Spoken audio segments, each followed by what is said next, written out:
Para introducir la formulación de los proyectos sociales es necesario que podamos ver herramientas adecuadas para un diseño eficiente de los proyectos sociales. Para eso tenemos que centrarnos en que el proyecto es una respuesta a un problema social. ¿Qué quiere decir que sea una respuesta a un problema social? Que un proyecto siempre va a alcanzar los indicadores de la variable problema al momento de su identificación. Esta es nuestra línea base. Por lo tanto, es importante que nosotros sepamos identificar adecuadamente el verdadero problema y no tratarlo como una carencia o un déficit, sino como lo que ocasiona esta carencia o déficit. Es deseable que la identificación, pero sobre todo la caracterización técnica de los problemas sociales sean equivalentes a las demandas efectivas de la población y no creer desde un punto de vista planificador que lo que estamos proyectando o lo que vamos a diseñar realmente vaya a cubrir las carencias de las personas. En realidad, un proyecto social tiene que ser 100% participativo y tiene que contar con el aval de las personas que están participando en el taller y quienes nos están diciendo lo que realmente necesitan para satisfacer sus necesidades. No se debe confundir el problema social con la ausencia de cobertura o falta de entrega de un servicio específico. Un ejemplo claro de esto es que un problema social no se puede identificar como la inexistencia de un centro de salud en un determinado municipio. Eso no es correcto, dado que el problema social es la alta tasa de mortalidad infantil, la alta tasa de morbilidad materno-infantil por la falta de este centro de salud. Entonces es importante que sepamos distinguir un problema social y cómo debemos plantearlo. ¿Debemos circunscribir el problema social a la gestión? No, ese es un gran error. Un problema social es lo que realmente está afectando a un determinado grupo de personas que no tiene que ver nada con la gestión, con la calidad o la cantidad de la oferta que ya es existente en la región que vamos a intervenir. ¿Por qué? Porque esto nos va a limitar el campo de intervención y la posibilidad de alcanzar los objetivos perseguidos. Así que no podemos plantear un proyecto social como mejora de la gestión del servicio de salud o mejora de la institucionalización de la gobernación o de la comunidad o del sindicato, porque eso es totalmente incorrecto. Una de las herramientas más importantes para la formulación de un proyecto social es el marco lógico. ¿Por qué es importante el marco lógico? Porque la secuencia de las actividades que nos llevan a la construcción de la matriz de planificación realmente son importantes para poder identificar el verdadero problema del grupo al que vamos a intervenir. El marco lógico, el enfoque del marco lógico como tal, inicia con el análisis de participación. Tenemos que ver qué instituciones, personas, grupos de madres de familia, de padres, choferes, niños, profesores, iglesia, todas las instituciones que intervienen o que por lo menos van a dar su apoyo o incluso no lo van a hacer así al proyecto que vamos a realizar. Por lo tanto, es necesario saber quiénes están participando, el rol que cumplen, cuáles son sus intereses, sus potencialidades dentro de lo que va a ser nuestro grupo de interés. Por ejemplo, para un proyecto educativo para niños en edad escolar hasta el octavo de primaria, es importante considerar los profesores, la junta directiva, la organización de padres de familia, el profesorado en general, el SEDUCA regional, el Ministerio de Educación a nivel macro, y de todos ellos ver cuáles son sus intereses, sus potencialidades, sus necesidades y cómo se interrelacionan unos con otros. Además, es importante construir nuestro árbol de problemas. ¿Por qué es importante hacer este ejercicio? Porque ahí voy a poder identificar cuál es el problema central al cual pretendo intervenir o al cual voy a coadyuvar de revertir con la aplicación de mi proyecto. Como vemos en el esquema, el problema central es aquel que se ha identificado como el de mayor importancia y el de mayor relevancia, no desde el punto de vista del planificador únicamente, sino con la participación de las personas que van a ser beneficiadas. En el segundo nivel tenemos a los problemas, que son las causas principales o las causas de primer nivel, que así se las denomina, del problema central, y en un segundo nivel están las causas de segundo nivel, que van a ocasionar las causas de primer nivel, las mismas que están ocasionando el problema central. Sobre el problema central tenemos los efectos que este problema está ocasionando en determinada población. Por ejemplo, si hablamos como problema central de una alta tasa de analfabetismo, uno de los efectos será la disfuncionalidad familiar o las altas tasas de migración de la región en la que vamos a intervenir.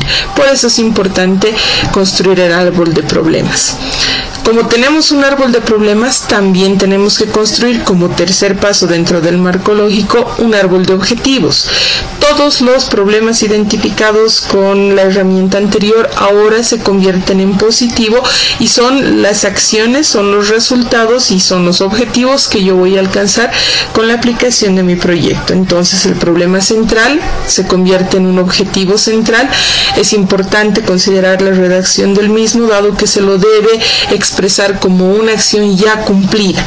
Disminuidas las tasas de analfabetismo en determinada población, pero además indicando el tiempo en el que voy a lograr este resultado.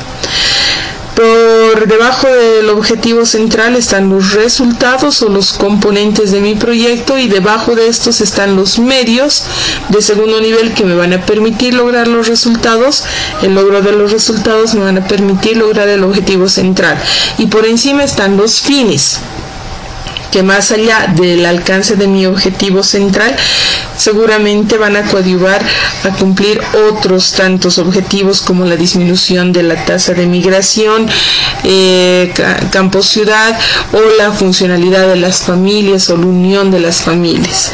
Entonces es importante considerar que el árbol de problemas como el árbol de objetivos son netamente participativos, son unas herramientas que nos están mostrando las necesidades de la población a la que vamos a intervenir y cómo nuestro proyecto puede intervenir eficientemente seleccionando alguna de las alternativas que nos plantea ya el árbol de objetivos. ¿Qué es el fin? El fin es a lo que nosotros vamos a llegar coadyuvando con el alcance de mi proyecto. Es un objetivo de desarrollo, es superior al objetivo de mi proyecto. Responde a la pregunta: ¿por qué el proyecto es importante para los beneficiarios y la sociedad? Dado que el fin no solo va a describir la intervención específica de mi proyecto, sino a qué vamos a ayudar a alcanzar: a disminuir el analfabetismo, a disminuir las tasas de migración, un objetivo macro.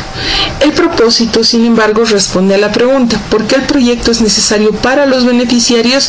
Y es ahí donde intervengo desde la perspectiva de mi proyecto con las acciones específicas del mismo. Es decir, el propósito es el objetivo de mi proyecto, es a lo que voy a llegar con las acciones y resultados cumplidos.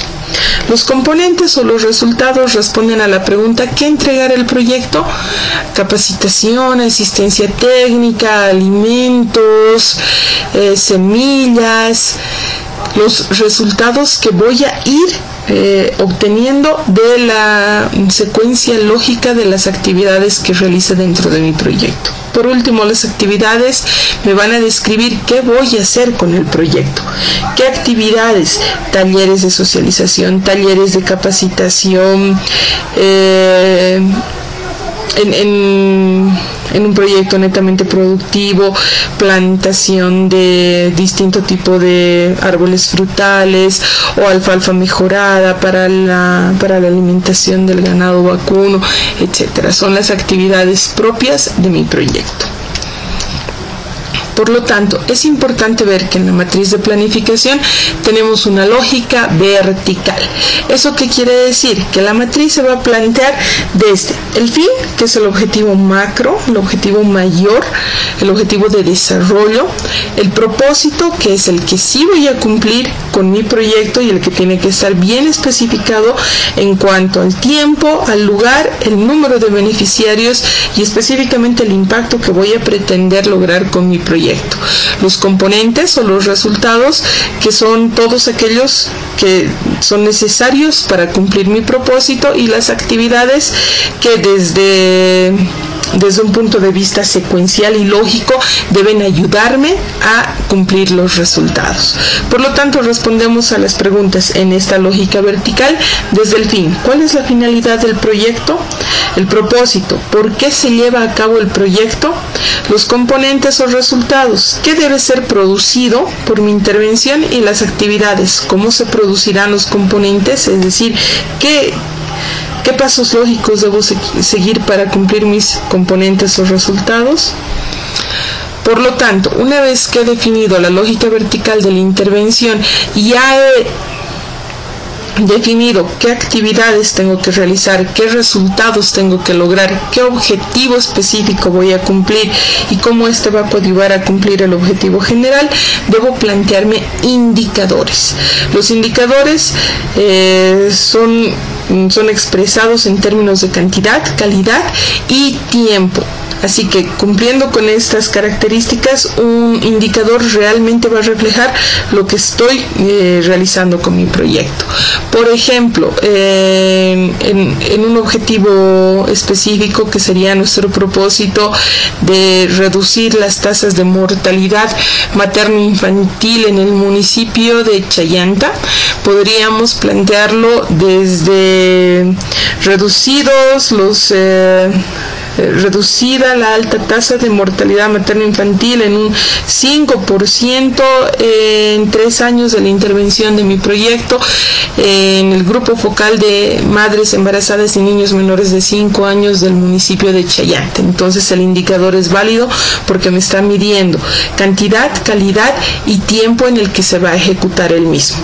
Por último, es importante recalcar que los indicadores de las actividades son los presupuestos.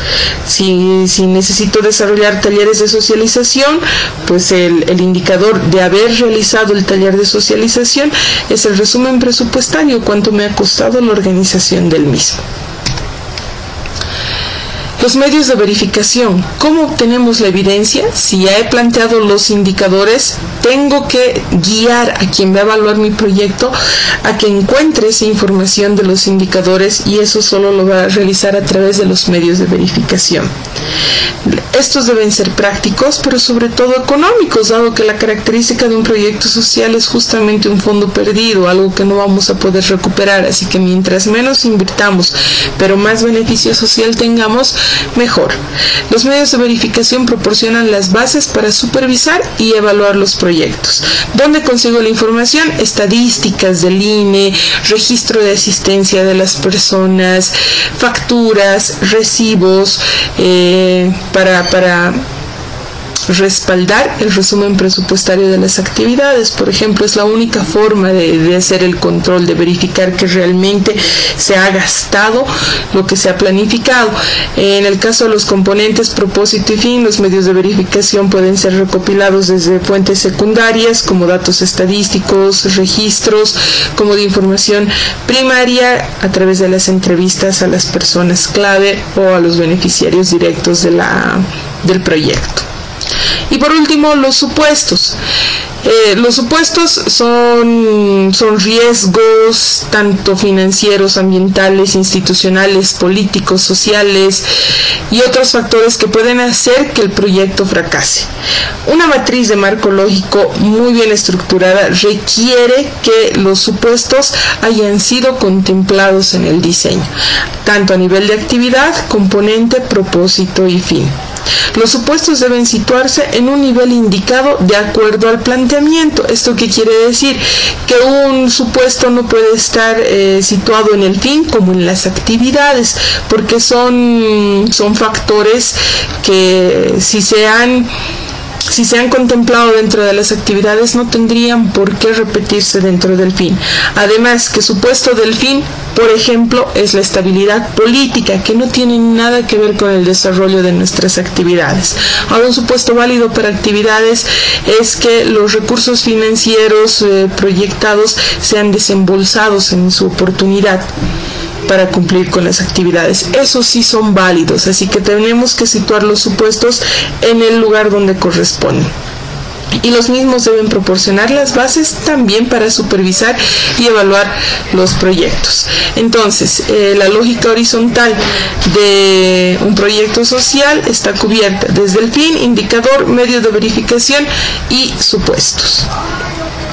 Por lo tanto, las actividades más los supuestos, podemos decir que estamos logrando los componentes o resultados. Los mismos más los supuestos nos llevan a cumplir el propósito o el objetivo específico. Este objetivo específico, con las consideraciones de los supuestos señalados, nos llevan a cumplir el fin u objetivo general.